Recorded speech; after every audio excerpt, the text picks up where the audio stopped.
Good morning. Well, it is morning at the time that I'm recording this. It's May 2022 and I'm in the UK and we've got a lot of blossom about.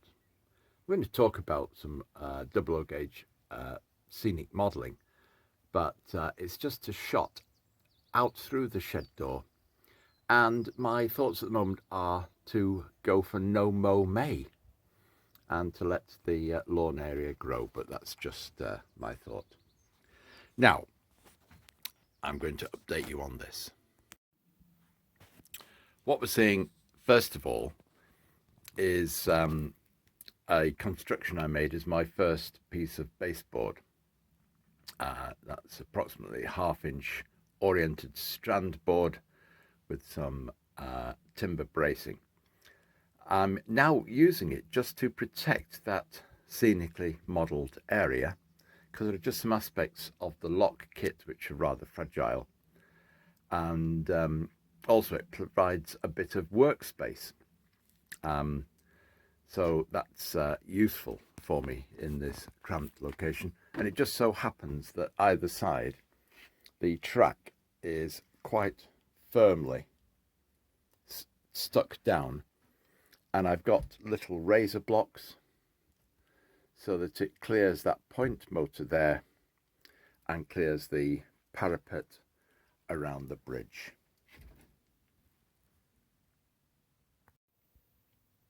With that protective bit of board removed, you can see where I've got to.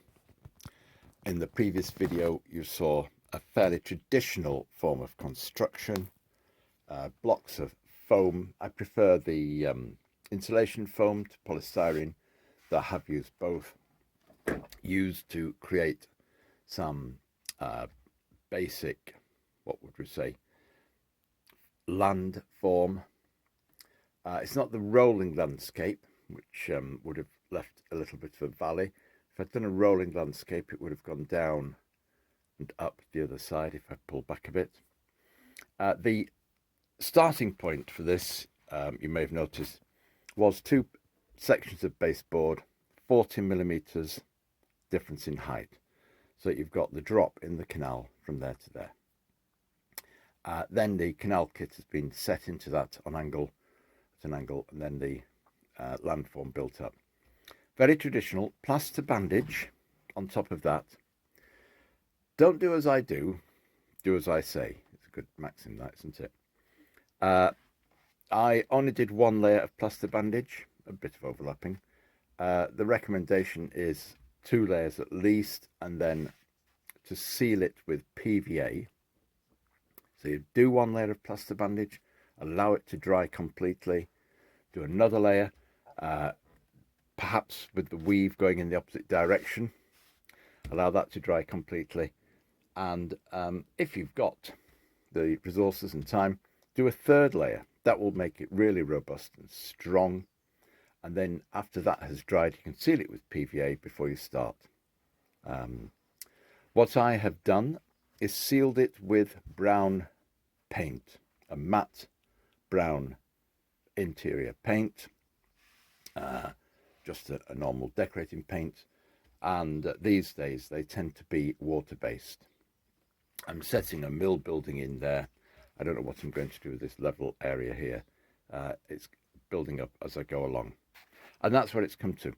But because I was in a rush, I put the plaster bandage on and finished one evening, and I started at this side, and by the time I'd got to that side, the plaster bandage was going off, because plaster bandage sets by a chemical reaction rather than drying out. However, I made the mistake of not giving it long enough to dry out. So although it had physically set in one way, it was still damp the following day when I applied the paint, and the paint has taken a long time to dry. So that's where I've got to at that. If I slowly try and pan back by walking backwards in a crowded space, you can see the general effect that I am trying to create in a cramped space, and I'm going to be working on that off and on at different times. No running of trains, I'm afraid. That may come fairly soon because it's been encouraging. Now, one of the other things I did was realize I needed to tidy up some of the areas of track that I hadn't touched for a long time. And so what you'll see is still wet mixture here. That's a pretty odd mixture. And I'll go to the other end of the layout to show you some that has dried. I'll just pan across this. And that's the other end. Rather cluttered. But let's have a look closely at my incline. This is my incline, which many people have seen because I spent a lot of time getting the transition from flat to incline at both ends. That's at the start and the end of the incline over there. So it wasn't just a suddenly level, suddenly inclined. And as you can see, it's on a curve. And so I was also spending a bit of time doing a transition curve.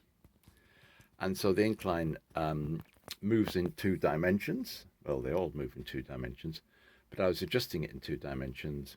And then having got it packed up to about the right position, carefully, I use building foam to support it. The risk of using building foam, I wouldn't necessarily recommend it, I did it, is that the building foam expands and moves your incline out of position. So it has to be very firmly fixed with plenty of room for the foam to expand around it. And then that was it. What I dearly wish I could get for the other side was this arch effect material, which is actually on an incline itself. An inclined arch. Can't seem to find it anywhere. It's embossed into some foam material, so it's quite flexible. And goes in there. I don't know whether that's N or 00 gauge. It doesn't really matter. But the fact that it's already on an incline is great. You can get arch effects in card and various other materials, but they tend to be horizontal arches rather than inclined arches. So that's a little bit of a tough thing to get. Anyway, so here we have a situation where I have filled this in with Artex. Artex, which must be close to being 20 years old in powder form. So you mix it as you would mix polyfiller. Only what I did was added green paint to the Artex. That's the Artex with just green paint in it. To get the grey-green effect, I added some black paint in a second mix. And then just a touch of water on top of that to get it to the right consistency. And then the Artex is plastered in. And that again has set nicely on top of building foam and other bits of foam. On the back, the unseen side, along from about here to about there, I've used grass mat, Backman grass mat. It's paper backed. First of all, having cut the strips, wet it with 50-50 diluted PVA just to soften it a little bit. Then use a sort of indoor building adhesive. One of these things you can squeeze out of a tube. Not quite no more nails, but similar to that. It's an indoor adhesive. Just along the edges to give the edges extra stick. And I'm waiting for the PVA in that to harden and dry. And that's grass mat on the back. Artex on the front with dark green and light green scatters applied onto that and built up. This needs ballast applying, so I need to put plenty of ballast onto this, and ballast needed all over the place. I'm going to take you back to the other side where it's still wet because I made a change to my mixture. For this bit here, I added sand and PVA to my Artex mixture to give it some texture, just as an experiment. So that's Artex coloured, then just sand added into it, and then PVA 50-50 diluted, because I already had that available to me, to make it into a spreadable mix, and that's just been spread along there. I'm waiting to see how that performs and how that sets, and at this point clearly it needs building out a bit. It doesn't look very good. This might be just about acceptable and take some ballast on top of that. So that's what I've done there. There we go. And I kind of coloured in with the same material. Sorry about swinging around. Some people don't like me moving the camera too much, but I'm filming all this on my phone.